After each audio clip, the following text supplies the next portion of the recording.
this point. And one of the many themes that is coming kind of back around is coming back into the forefront of our Christian life, and it can be found in books by Lillian Daniels from the UCC to plenty of books written by some of our other denominational friends, is the power of testimony, the power of responding to God's grace. And so we'll invite Paul Perkins, who has been on his heart to share with his community, with the church, with all the friends here in Steelville, in this place, his testimony about how God has been gracious to him and active in his life. So I'll invite Paul Perkins to come forward and share. Thank you, Reverend John. I do not feel worthy of the pulpit, so I will stand down here with the Penguin and tell you a story that is an incredible story. It's very emotional, and can you hear me? I'm not sure. Can you hear me? If not, I'll have the mic out here. Can you hear me back to back? Mm-hmm. Okay. Anyhow, it's an incredible emotional story, and if you see me tearing up, I need that. You got it. Good. Anyhow, what an honor it is for me to be here in my church that is so important to me. Some 50 years plus, my mom, dad, my grandmother helped build this church. It was one of the biggest things. And I know many of you have family in the same way. And then I would say almost 50 years ago, my wife and I tied a knot right there with Reverend Likely, and he said it was a very tight knot. So fortunately, he knew he was a Navy man, and he knew how to tie a good one. But anyhow, it is incredibly an honor for me to be here. And for the first time, I've been speaking a lot, Springfield, churches, different places, and this is the first time I've ever felt like I need to take notes. So, folks, I'm a bit nervous because I have so many roots here, and I want to make sure that my message gets across to what you're saying, or what I'm saying. And first of all, I'd like to have some special thanks. First, God for being with me, and first of all, I just cannot say enough of what He's done in my life. And then I want to thank my family. They are been such an important part of the support of what I've been through. I want to thank you folks, my family here, my church family, my friends, and even people that never knew me. People prayed for me all the way from the, I won't say what company or what agency John, my brother John, works for, but we'll put it this way, he's in Washington, D.C. and all the way to Alaska, and Springfield, Missouri was they never met Paul Perkins, so people all over the United States that had never met me were praying for me. The power of a prayer is so important, and that's my message today to tell you, is that a lot of times you don't see the answer to your prayer. But you know what? That's the way God intends it to be. And in my case, after about 12 years, you can see what the power of prayer is. Yes, I am here today, and yes, I am healthy today. And I shouldn't be here.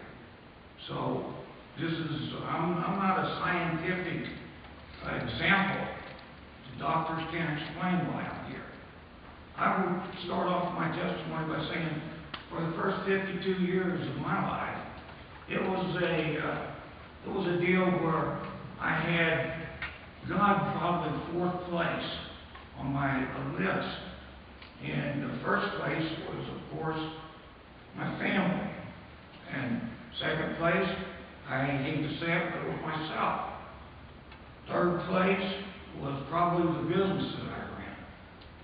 Lynn and I started out in a trailer. I know Roselle Roberts can tell you She remembers, and Jeannie Glenn Perkins. She remembers our trailer because they were down there. I told Lynn, I said, you know, I'm going to get out of this trailer and I'm going to prove that I can do something more for you. But I was thinking about material things. And then the fourth thing was God. And for the first 52 years, I guess God finally decided that, you know, it's time to send this man a wake-up call. So he did. And that was when I had my first open heart surgery. It was an aneurysm. And very few people know they have aneurysms. They're so undetectable. And anyhow, I was very fortunate because they found me. And after I came back, I thought life was great again. Well, guess what I go back and doing? Roselle can tell me I was more interested in growing the banks we had, and doing all this and doing all that, and God was still not in the order that he should have been. And then he sent another wake-up call. My heart started deteriorating because I inherited genes of a bad heart through on my mother's side. Bless her soul, she died of this. I have another brother that had the same kind of problems. Thickening of the walls of the heart, undetectable. People die sudden death. It's a wonder I hadn't died, John, playing softball with you. I know you wouldn't have given me mouth restitution. Anyhow, I found out the hard way. I had to go back to St. Louis. And I spent about, I don't know, 4 or 5 years ago. Well, they tried to repair my other valves, and it was not going to work because I had so much scar tissue in my heart that they nicked an artery and I bled to death. And this was my first experience being in a spiritual world. That's also a message I want to tell you. There's a spiritual world out there. I mean, I was floating around. I was back home.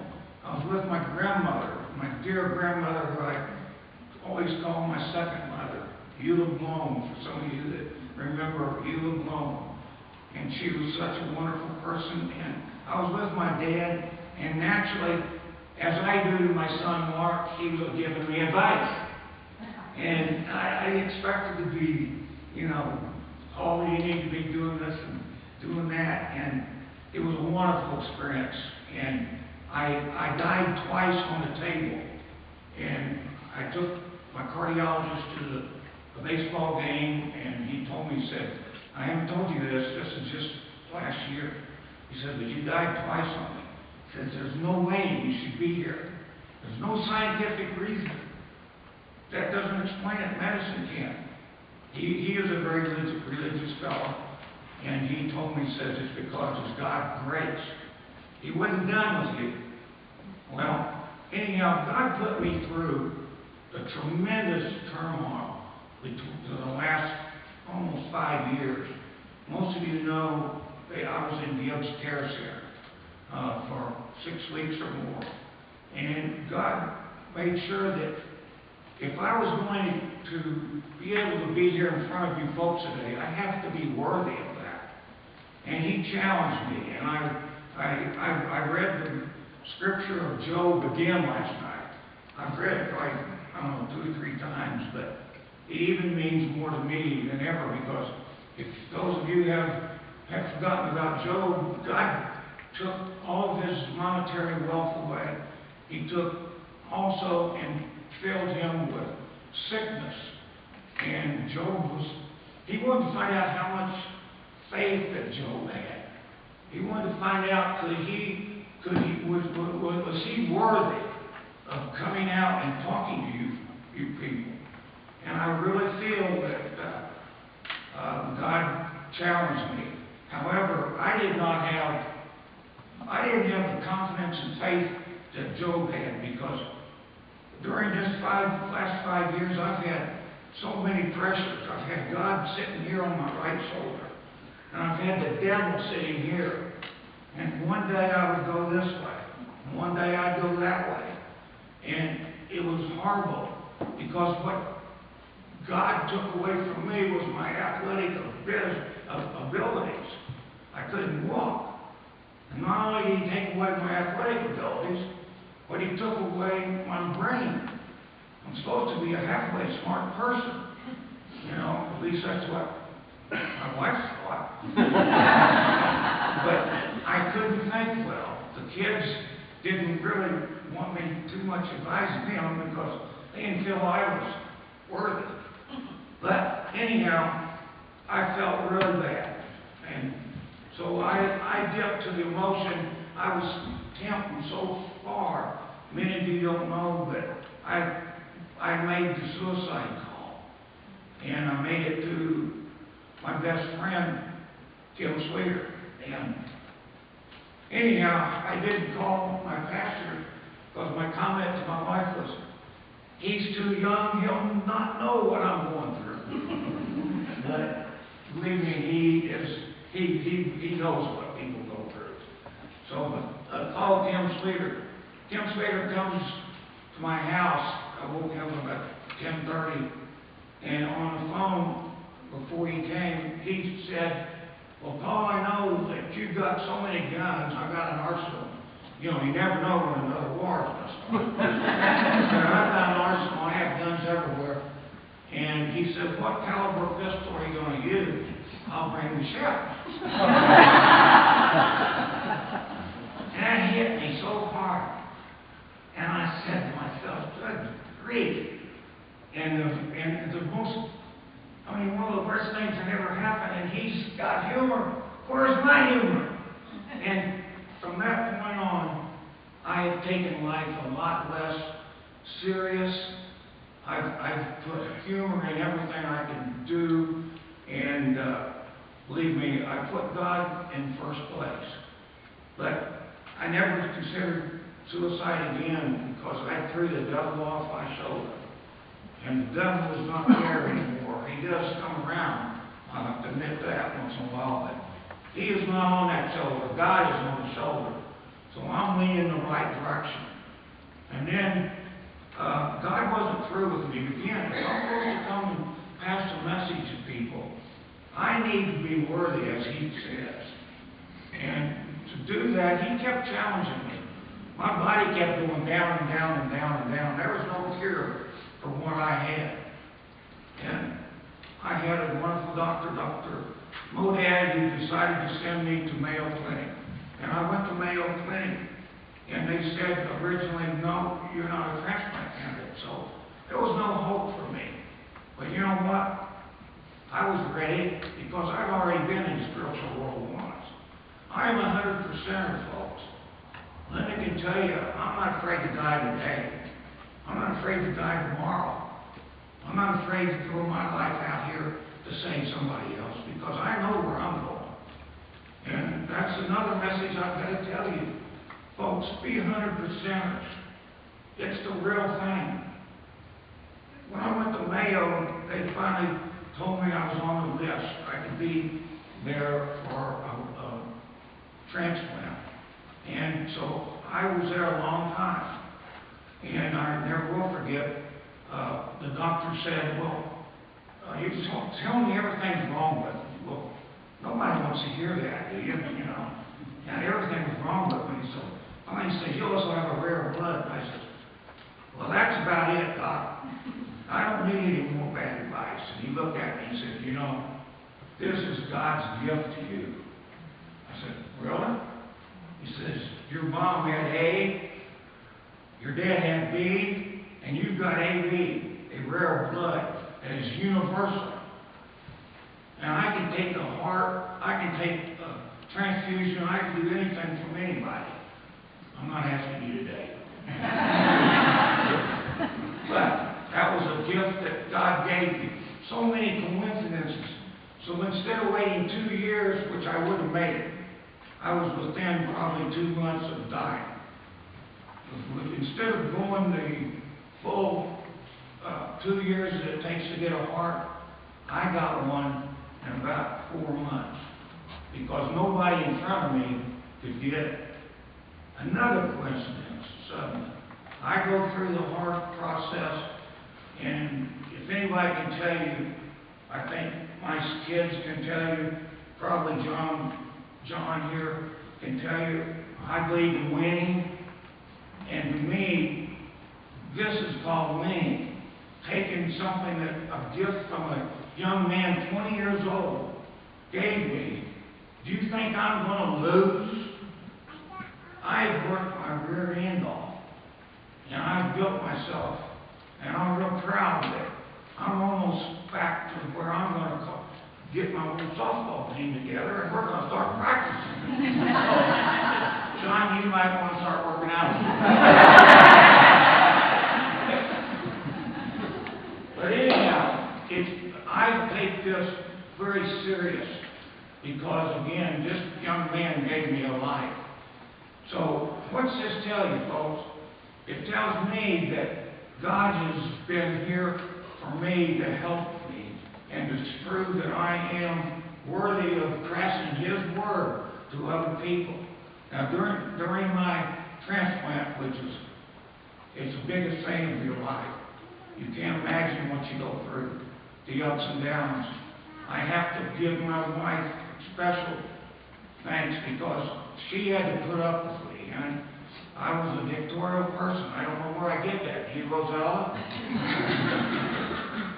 And I've tried to do everything my way. That doesn't work. You can't do it your way anymore. You do it the doctor's way or your support person's way. But anyhow, I tell you what, I worked hard and I kept moving, and again, here I am today, and I just want to tell you that I think that being able to talk to people and keep them in remembrance of knowing that there's another world out here. My mom, my dad, my grandma, they're up there watching, and they're smiling at me. Because this is the first time I've ever had the opportunity to speak to a congregation in my church. And I'm very, very, very happy to be here, as you know. But even in Mayo, I died, folks. This is not one. I didn't die one time in St. Louis. I died in Mayo. And in Mayo, I witnessed my own funeral. I'm not going to go in detail. But my son, Mark, I saw him after they got the news that I had died. He stepped up as I would have expected. He was more sentimental. He, more like his mom, takes a lot inside. But he stepped up and said, I'm going home. I'm going to tell the families that your church, your friends, that Dad has passed away, because I don't want them hearing it on Facebook. And he took a special flight out. I saw him do everything. I saw him talking to the undertaker. I saw him talking that they wanted to lay my body out at the school gymnasium, FCMB, because that's where Dad would have wanted it, on a basketball floor. And so, anyhow, I'm telling you, know and be confident. Now, does God continue challenging me every day?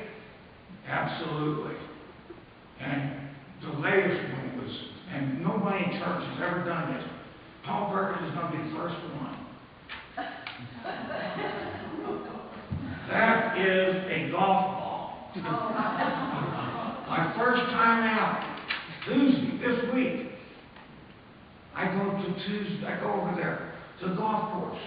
I've never been hit with a golf ball in my entire life. How in the world could the odds come that a guy hits into our group? And he hits a ball, and he hits me on a line drive about 150 miles an hour. Folks, that is like a 45 slug hitting you that will knock you down. And I'm laying on the ground after the shock wore off. I'm thinking, God, all I've been through. Please, I'm not joking anymore. I could not believe that I was going to die from a golf ball. And I looked and I thought, oh my, that's where my heart is.